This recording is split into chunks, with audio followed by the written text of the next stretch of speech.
मेरे बहनों भाइयों,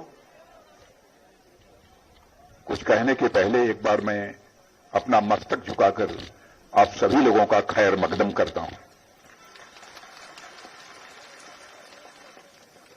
इस बनिहाल के कैंडिडेट मोहम्मद सलीम भट्ट साहब, यहां के इलेक्शन प्रभारी प्रोफेसर राम कुमार और कन्वीनर बनिहाल कॉन्स्टिट्यूएंसी श्री एजाज अहमद सोहिल साहब, विधानसभा प्रभारी मोहम्मद यूसुफ साहब, मंडल प्रधान शाहनवाज खांडे और खारी मंडल प्रधान रियाज अहमद लोन, मंडल अध्यक्ष संदीप सिंह संगलधान, एफटी लीडर दानिश इकबाल चौधरी, अब्दुल्ला मुगल गुल मंडल अध्यक्ष और रंजीत सिंह, और यहां मौजूद मेरे सभी सम्मानित बहनों एवं भाइयों। बहनों भाइयों, हमारे इस पार्लियामेंट्री कॉन्स्टिट्यूंसी के लीडर, यहां के member of parliament, Uttar Pradesh government of India के मिनिस्टर डॉक्टर जितेंद्र सिंह जी को आपने बखूबी सुना है। सलीम भट्ट साहब जब बोल रहे थे तो मैं बहुत ही गौर से उनको सुन रहा था और ऊपर से लेकर नीचे तक सलीम भट्ट साहब को मैं देख भी रहा था। मेरे दोस्तों, ऊपर वालों ने सलीम भट्ट साहब को खूब बनाया है और मैं देख रहा था कि हमारे सलीम भट्ट साहब जो यहां के कैंडिडेट हैं, वैसे कैंडिडेट हैं कि यदि इनको चुनकर आपने जम्मू कश्मीर की विधानसभा में भेज दिया तो बनिहाल की समस्याओं को लेकर दो दो हाथ करने की भी जरूरत होगी तो आपके सलीम भट्ट साहब पीछे नहीं रहेंगे। इसीलिए मैंने कहा कि भगवान ने इनको बनाया भी खूब है। और आज यदि आप सबके सामने आया हूं तो भारतीय जनता पार्टी के लिए वोट मांगने आया हूं। मैं जानता हूं कि बहुत सारी ऐसी ताकतें हैं जो भारतीय जनता पार्टी को लेकर आपके अंदर एक नफरत का भाव पैदा करने की कोशिश करती हैं। लेकिन आप मुझे भी जानते होंगे, हमारी सरकार को, हमारे प्रधानमंत्री को भी काम करते हुए आपने देखा है, प्रधानमंत्री को भी आपने ठीक तरीके से आजमाया भी है। हम लोग कभी भी कास्ट, क्रीड और रिलीजन की पॉलिटिक्स नहीं करते। हम पॉलिटिक्स करते हैं तो इंसाफ और इंसानियत, जस्टिस और ह्यूमैनिटी की पॉलिटिक्स करते हैं।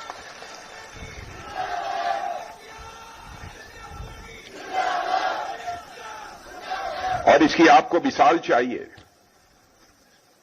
तो हमारी गवर्नमेंट की जो भी स्कीम्स रही हैं, कभी भी हमने कोई भेदभाव नहीं किया है, कभी भी डिस्क्रिमिनेशन हमारी गवर्नमेंट ने और हमारे प्राइम मिनिस्टर ने नहीं किया। चाहे हिंदू हो, चाहे मुसलमान हो, चाहे ईसाई हो, चाहे यहूदी हो, जो भी भारत की धरती पर रहता है, हमने सबको अपने परिवार का सदस्य माना है और भाई भाई के रूप में नजरिए से उनको देखा है। लेकिन कुछ ऐसी ताकतें जिनके बारे में मैं कहना चाहूंगा लंबे समय तक हुकूमत की हैं, चाहे वह कांग्रेस हो, चाहे जम्मू कश्मीर में नेशनल कॉन्फ्रेंस हो, पीडीपी हो। मैं दावे के साथ कह सकता हूं कि जम्मू कश्मीर के साथ इनकी हुकूमतों ने इंसाफ नहीं किया है।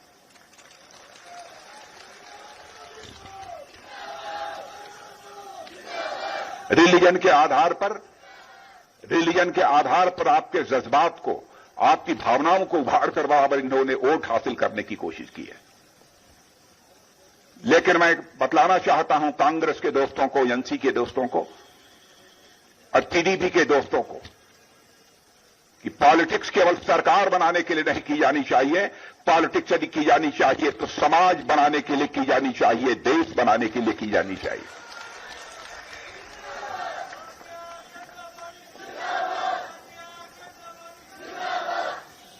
हमने कभी भी किसी के साथ कोई भेदभाव नहीं किया।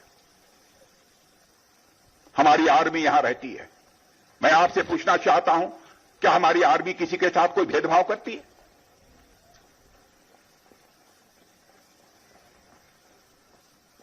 और आप लोग तो अब सौभाग्यशाली हैं कि धारा 370 को हमने समाप्त किया है। किस लिए समाप्त किया है? आप की बदहाली को समाप्त करने के लिए और जम्मू कश्मीर के लोगों को खुशहाली लाने के लिए हमने लोगों ने धारा 370 को समाप्त किया। धारा 370 ने आपको दिया क्या है? बराबर चाहे कांग्रेस हो, चाहे नेशनल कॉन्फ्रेंस हो, पीडीपी हो, आपको गुमराह करते हैं। धारा 370 समाप्त कर दिया। जम्मू कश्मीर के लोगों के साथ बीजेपी की गवर्नमेंट ने डिस्क्रिमिनेशन किया है। बीजेपी कैसे गवर्नमेंट चलाती है इसकी एक मिसाल आपके मैं सामने रखना चाहता हूं और मैं कहना चाहता हूं, हमारी कोई भी बात गलत हो, आप पब्लिकली उसे कंडम करिए, मैं आपका स्वागत करूंगा, क्योंकि मैं आपकी आंखों में धूल झोंक कर आपका समर्थन हासिल नहीं करना चाहूंगा। आपका समर्थन हासिल करना चाहूंगा तो आपके नजरों से नजर मिलाकर मैं समर्थन हासिल करना चाहूंगा।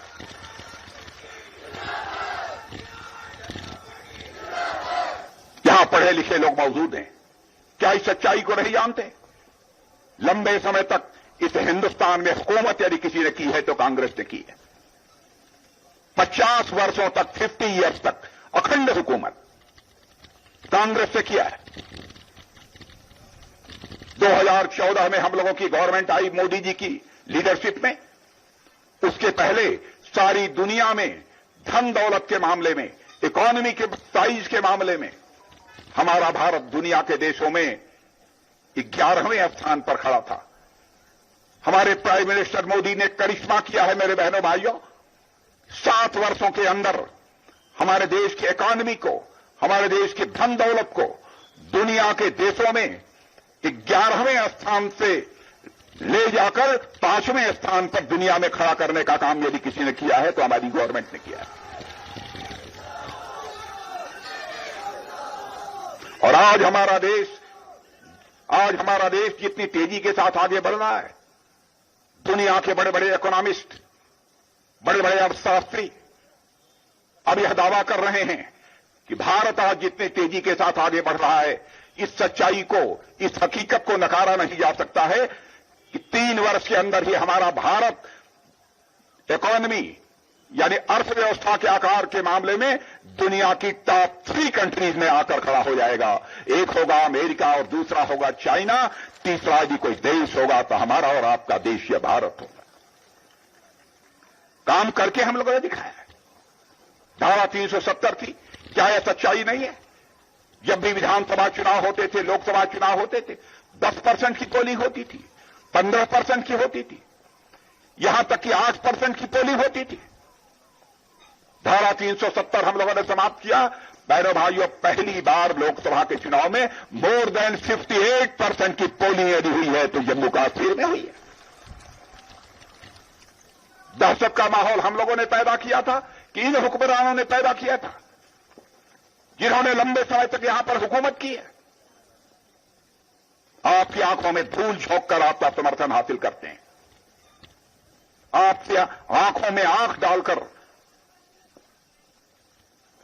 वोट मांगने की इनके अंदर हिम्मत नहीं है। सारी हकीकत को आप अच्छी तरह समझते हैं। बिना भय, बिना पक्षपात के चुनाव कैसे होते हैं, इस बार जम्मू कश्मीर में देखा है। केवल भारत के लोगों ने नहीं देखा है, सारी दुनिया के लोगों ने देखा है मेरे बहनों भाइयों। क्या सच नहीं है कि इस जम्मू कश्मीर में बदलाव के हालात लोगों को देखने को मिल रहे हैं? क्या पहले से सड़कें बेहतर नहीं बनी हैं? क्या यहां पर हाईवेज नहीं बने? जिनके पास रहने के लिए मकान नहीं था, मकान हमारी सरकार ने नहीं मुहैया कराया। जिनके घरों में पानी नहीं पहुंचता था, पानी नहीं मुहैया कराया। टॉयलेट, शौचालय जिन घरों में नहीं था, उन घरों में शौचालय होना चाहिए। नेक नियत इंसान ही इन सब सारी चीजों के बारे में सोच सकता है मेरे बहनों भाई। फिर भी हमारे ऊपर इल्जाम लगाया जाता है। नेशनल कॉन्फ्रेंस और कांग्रेस कहती है हम आएंगे तो फिर से धारा 370 लाएंगे। बहनों भाइयों, मैं कहकर जा रहा हूं, हम जम्मू कश्मीर को खुशहाली चाहते हैं। जम्मू कश्मीर को हम हिंदुस्तान का अव्वल दर्जे का एक स्टेट बनाना चाहते हैं। धारा 370 हम किसी भी सूरत में नहीं आने देंगे। आतंकवादी वारदातें होती थी? क्या आतंकवादी वारदातों में हिंदू मारे जाते थे? मैं होम मिनिस्टर रहा हूं, मैं जानता हूं सबसे ज्यादा आतंकवादी वारदातों में यदि कोई मारा गया है तो हमारे मुस्लिम भाई मारे गए हैं।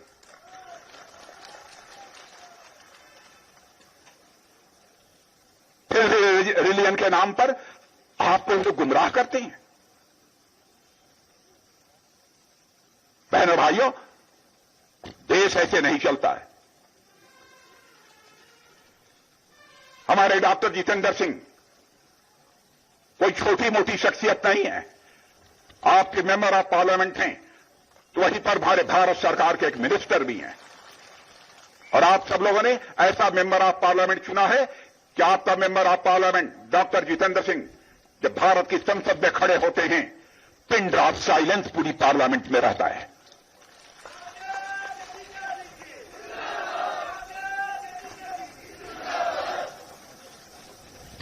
आजादी हासिल होने के बाद बराबर हमारी बेटियों को, समाज के जो कमजोर तबके के लोग हैं, बराबर उनके हक से बराबर उन्हें महफूज रखा गया।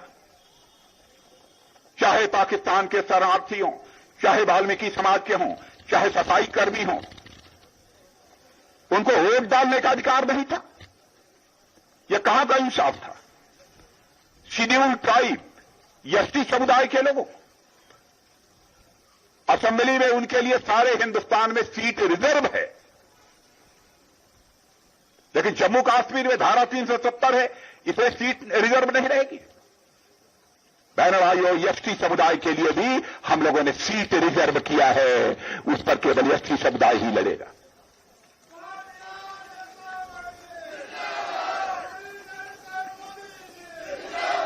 पहाड़ी जाति के लोगों को, मद्दारी जनजात के लोगों को हमने एसटी का दर्जा दिया है।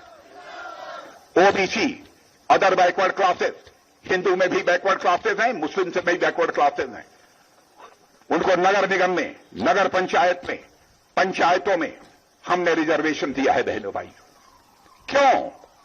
इसलिए वो पिछड़े हैं, उनको भी अन्य लोगों की बराबरी में आकर खड़ा करना, यह हमारी नीयत है, इसलिए ऐसा किया है। भारत का जो संविधान है, भारत का कॉन्स्टिट्यूशन है, उसे लेटर एंड स्पिरिट में भी किसी ने लागू किया है, तो मोदी जी के नेतृत्व की सरकार ने लागू किया है। बहनों भाइयों, लेटर एंड स्पिरिट में उसे लागू किया है। भारत में G20 का सम्मेलन हुआ था। दुनिया के देशों के जितने बड़े दिग्गज थे वो सब दिल्ली आए थे। पहली बार ऐसा G20 का सम्मेलन हुआ था। चाहे अमेरिका रहा हो, चाहे चाइना रहा हो, चाहे रूस रहा हो, ऐसे देशों के लोग भी आए थे। वहां जो भी प्रस्ताव पारित हुए, बहनों भाइयों, सर्वसम्मत यूनानिमस सारे रेजोल्यूशन वहां पर पास हुए थे। हमारे प्रधानमंत्री ने फैसला किया, कश्मीर के साथ इंसाफ नहीं होना चाहिए, जम्मू के साथ नाइंसाफी नहीं होनी चाहिए, दोनों राज्यों के साथ नाइंसाफी किसी भी सूरत में हमको मंजूर नहीं है। तो उन्होंने फैसला किया, हम कश्मीर में G20 का सम्मेलन करेंगे। और आपने देखा कि कश्मीर की धरती पर G20 का सम्मेलन हम लोगों ने कराया। क्या यह सच नहीं है कि आज यहां की वादियों में भारत ही नहीं, दुनिया के लोग आते हैं और इन वादियों का लुत्फ उठाते हैं। करोड़ों टूरिस्ट बराबर यहां आ रहे हैं। और आज दुनिया में जम्मू कश्मीर अब टेररिस्ट स्पॉट नहीं रह गया है, बल्कि अब टूरिज्म का स्पॉट बन गया है यह जम्मू कश्मीर। सारी सुविधाएं जो हिंदुस्तान के हर क्षेत्र को मुहैया कराई जा रही है, वो सारी सुविधाएं जम्मू कश्मीर के लोगों को भी मुहैया कराई जा रही है। बॉर्डर के रहने वाले हमारे लोग लंबे समय से कितने पिछड़े हुए थे, जितना पिछली गवर्नमेंट को उन पर ध्यान देना चाहिए था, उनकी माली हालत को सुधारने के लिए, उनके लिए अन्य सुविधाएं मुहैया कराने के लिए, वो नहीं की जाती थी। हमारे प्राइम मिनिस्टर ने कहा कि हमारे जो भारत के बॉर्डर हैं, अब वो अंतिम गांव नहीं होंगे भारत के, बल्कि भारत के वो पहले गांव होंगे, भारत के पहले गांव होंगे। विकास होगा तो बॉर्डर पर रहने वाले हमारे गांवों का विकास होगा। यह हम लोगों ने सोचा। अब मैं आपको यह सब नहीं बतलाना चाहता कि हमारी सरकार ने क्या क्या काम किया है, कितना काम किया है, लेकिन यह जानकारी आपको देना चाहता हूं 2019 के बाद हम लोगों ने 38,000 करोड़ रुपया 5 वर्षों के अंदर 38,000 करोड़ रुपया जम्मू कश्मीर के विकास पर खर्च किया। धारा 370 हमने ने समाप्त किया तो पहले यहां के जवानों के हाथों में यहां पर पिस्टल और रिवाल्वर होती थी। बहनों भाइयों, हम लोगों की ख्वाहिश थी जम्मू कश्मीर के जवानों के हाथों में पिस्टल रिवाल्वर नहीं होनी चाहिए, बल्कि कंप्यूटर और लैपटॉप होना चाहिए। वह भी मुहैया कराने का काम हम लोगों ने किया है। IIT और IIM बन रहे हैं यहां पर। 2022 के पहले, 2022 के पहले पत्थरबाजी की घटनाएं होती थी। क्या कारण है 2022 के बाद, 2022 के बाद एक भी पत्थरबाजी की घटना नहीं हुई? फिर भी नेशनल कॉन्फ्रेंस और कांग्रेस कहती है हम धारा 370 लाएंगे। कांग्रेस से भी मैं पूछना चाहता हूं, क्या फिर से आप धारा 370 लाना चाहते हैं? लाना चाहते हैं तो सीना ठोक कर बोलिए जी, कलेजा है तो। कहां ले जाना चाहते हैं लोग जम्मू कश्मीर को? मैं एक सीधा आरोप लगाना चाहता हूं कि जम्मू कश्मीर को किसी ने लूटा है तो जम्मू कश्मीर के लोगों ने नहीं लूटा है। लूटा है तो नेशनल कॉन्फ्रेंस ने लूटा है, कांग्रेस ने लूटा है, PDP ने लूटा है। दीमक की तरह इन लोगों ने चाटा है, दीमक की तरह जम्मू कश्मीर को इन लोगों ने चाटा है। आतंकवादियों के प्रति इनकी हमदर्दी रहती है क्या? बहनों भाइयों, चाहे हिंदू हो, मुसलमान हो, ईसाई हो, कोई रिवाल्वर की गोली चलाकर उसकी जिंदगी ले ले, यह आपको मंजूर है? इसको हमने समाप्त किया तो ये हम लोगों का अपराध है, यह पाप हम लोगों ने किया है। भारत का गृह मंत्री रहते हुए उस समय PDP की सरकार थी। बहनों भाइयों, मुझे यहां के लोगों ने कश्मीर वैली में यह बतलाया कि साहब यहां के 9 साल, 10 साल, 8 साल, 11-12 साल के बच्चों के ऊपर पत्थरबाजी के मामले में केसेस चल रहे हैं। बहनों भाइयों, आपको जानकर खुशी होगी, शायद उस समय आपको मालूम हुआ होगा, राजनाथ सिंह ने कहीं किसी की परवाह नहीं की। मैंने कहा बच्चे तो बच्चे होते हैं, चाहे हिंदू हो, चाहे मुसलमान हो, चाहे ईसाई हो, सारे केसेस उनके वापस कर लिए जाए। कहां इंसानियत में हम लोगों की कोई कमी रही है? क्यों आपको ये लोग गुमराह करते हैं? और मैं बतलाना चाहता हूं, इसलिए गुमराह करते हैं कि चाहे नेशनल कॉन्फ्रेंस हो, चाहे कांग्रेस हो, PDP हो, इनके लिए जम्मू कश्मीर एक ATM है, ATM मशीन जिससे पैसा निकाला जाता है, अपना घर बनाया जाता है। इन लोगों ने लूटा है। हुर्रियत कॉन्फ्रेंस, मैं एक बार डेलीगेशन लेकर मेंबर ऑफ पार्लियामेंट का आया था, उस समय की बात मैं कर रहा हूं। मैं चाहता था बातचीत से भी कोई हल निकले। मैंने वहां पर शरद यादव और कुछ मेंबर ऑफ पार्लियामेंट को मिलने के लिए भेजा। आपको जानकर आश्चर्य होगा कि उन लोगों ने दरवाजा बंद कर लिया। हम बीजेपी के कम्युनल थे, वो कौन से कम्युनल थे? आपने उनके लिए दरवाजा बंद कर दिया, आप बातचीत करने को तैयार नहीं थे। और मेरे बहनों भाइयों, यह भी बताना चाहता हूं, धारा 370 की समाप्त होने के बाद अब 890 जो हमारे केंद्र के कानून है वह जम्मू कश्मीर में ही अब लागू होंगे। अब कोई मां का लाली से रोक नहीं सकता है। 5 साल के अंदर, मैं प्रेस के दोस्तों से भी कहना चाहता हूं, मेरी कोई भी बात गलत हो तो अखबार के पन्नों पर लिख दें। मेरी गलती होगी तो मैं सिर झुकाकर माफी मांग लूंगा, क्योंकि जनता की आंखों में धूल झोंक कर मैं समर्थन नहीं चाहता हूं, आंखों में आंख डालकर मैं समर्थन लेना चाहता हूं। पाक ऑक्युपाइड कश्मीर के बारे में जो मन में आता है बराबर बोलते रहते हैं। बहन भाई, है तो जम्मू कश्मीर ही हो। और आपको मैं बताना चाहता हूं, एडिशनल सॉलिसिटर जनरल पाकिस्तान के कोर्ट ने एक हलफनामा दाखिल किया और उन्होंने POK के बारे में यह कहा कि यह फॉरेन लैंड है, पाकिस्तान की नहीं है। जब यह हलफनामा उन्होंने कोर्ट में दाखिल कर दिया कि पाक ऑक्युपाइड कश्मीर पीओके यह फॉरेन लैंड है, तो मैं कहना चाहता हूं पीओके हिंदुस्तान का था, है और रहेगा। हम पीओके की खुशहाली के लिए भी काम करेंगे, लेकिन फैसला यह पीओके के लोगों के हाथों में है। मैं उस संबंध में कुछ नहीं कहना चाहता। आतंकवादी गतिविधियों को हम किसी भी सूरत में मंजूर नहीं करेंगे। बहनों भाई, पाकिस्तान से बातचीत करने की बात कुछ लोग करते हैं। मैं कहता हूं पाकिस्तान एक काम कर दे, आतंकवाद का सहारा लेना बंद कर दे।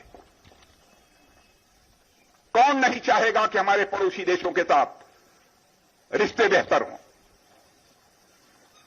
क्योंकि इस हकीकत को मैं जानता हूं बहनों भाइयों, जिंदगी में दोस्त बदल जाते हैं लेकिन पड़ोसी नहीं बदलता है। हम चाहते हैं बेहतर रिश्ते बनाने, लेकिन पहले वह आतंकवाद को रोके, उसके बाद जिस स्तर पर भी बात करनी होगी वह करेंगे। आतंकवाद ने, मैं आंकड़े देना चाहता हूं, 85% मुस्लिम भाइयों की जिंदगी ली है। हमारे प्रधानमंत्री यदि हिंदुस्तान को एक डेवलप्ड नेशन बनाना चाहते हैं, विकसित भारत बनाना चाहते हैं, तो साथ ही साथ जम्मू कश्मीर को भी हम एक डेवलप्ड स्टेट बनाना चाहते हैं, विकसित जम्मू कश्मीर बनाना चाहते हैं। इसीलिए हम लोगों ने कई फैसले किए हैं। आपके घर की, ये माताएं बहनें बैठी यहां पर, जो आपके घर की सबसे बड़ी हमारी मां होगी, हमारी बहन होगी, उम्र में जो घर की सबसे बड़ी होगी, उसे हर साल 18,000 रुपया देंगे। 18,000 रुपया देंगे यदि हमारी सरकार बने।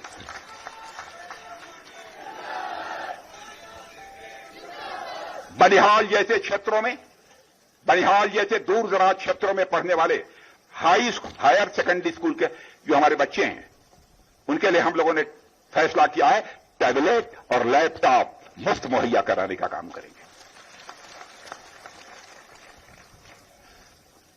तवी नदी पर एक बढ़िया रिवर फ्रंट हम डेवलप करेंगे। रामबन बनिहाल के कुछ इलाकों में टूरिस्ट डेस्टिनेशन की भी स्थापना करेंगे। बनिहाल में भी टूरिस्ट डेस्टिनेशन, ताकि यहां पर भी टूरिस्ट बड़ी संख्या में आ सकें।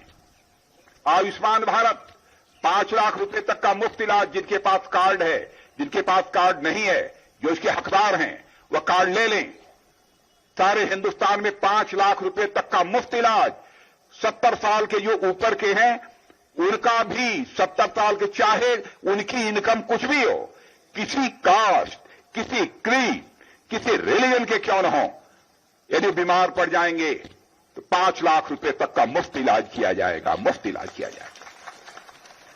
लेकिन जम्मू कश्मीर के लिए हम लोगों ने फैसला किया है 5 लाख के अलावा 2 लाख हमारी राज्य सरकार देगी, 7 लाख रुपए का मुफ्त इलाज करेंगे। बहनों भाइयों, बहुत सारे ऐसे फैसले हम लोगों ने किए। जम्मू और श्रीनगर दोनों में मेट्रो रेल सुविधा भी हम प्रारंभ करेंगे। इसी प्रकार पश्चिमी पाकिस्तान के शरणार्थियों और पाक ऑक्युपाइड जम्मू कश्मीर के शरणार्थियों, वाल्मीकि समाज और गोरखा समाज के लोगों को रिहेबिलिटेट करने का, पुनर्वास करने का भी काम यदि कोई करेगा तो भारतीय जनता पार्टी की गवर्नमेंट करेगी।